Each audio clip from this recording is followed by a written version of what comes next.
2004 के अंदर भाजपा के बैंक अकाउंट के अंदर 2004 के बाद 88 करोड़ थे।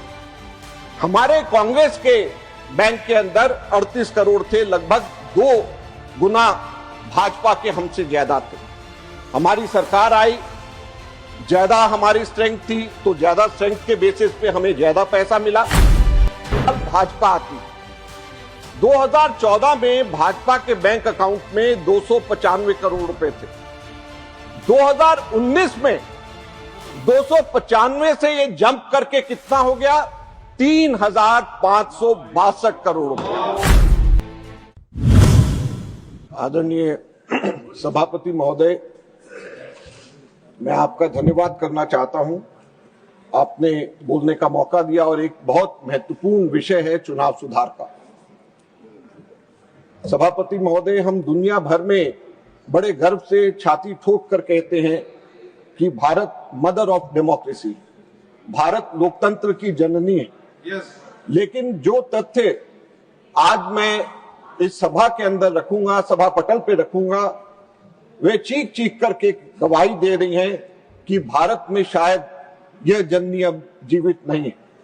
सभापति महोदय, किसी भी जीवंत लोकतंत्र के लिए 3 बुनियादी शर्तें होती हैं, 3 कसौटियों पे खड़ा उतरना पड़ता है। सबसे पहला लेवल प्लेइंग फील्ड, समान अवसर सभी के सभी दलों के लिए। दूसरा ट्रांसपेरेंसी, पारदर्शिता। और तीसरा क्रेडिबिलिटी, विश्वसनीयता।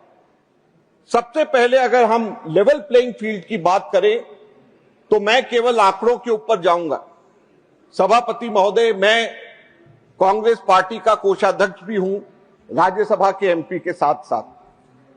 सभापति महोदय, पिछले 2-3 वर्षों से मैं हर इलेक्शन के बाद जैसे सभी पार्टीज को अपना हिसाब किताब देना होता है वो मैं दे रहा हूं, और जाहिर बात है कि मैं दूसरी पार्टीज का भी जो हिसाब किताब होता है उसको भी मैं देखता हूं। इलेक्शन कमीशन की वेबसाइट पे पब्लिक के लिए, सबके लिए वो वहां पर रहता है।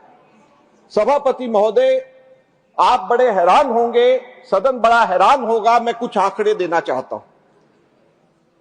हर इलेक्शन के बाद हम ये बताते हैं कि कितना पैसा खर्च हुआ, और साथ में ये भी बताते हैं कि कितना पैसा हमारे बैंक अकाउंट के अंदर है। और ये लेवल प्लेइंग फील्ड की बात इससे निकल करके आती। 2004 के अंदर भाजपा के बैंक अकाउंट के अंदर 2004 के बाद 88 करोड़ थे।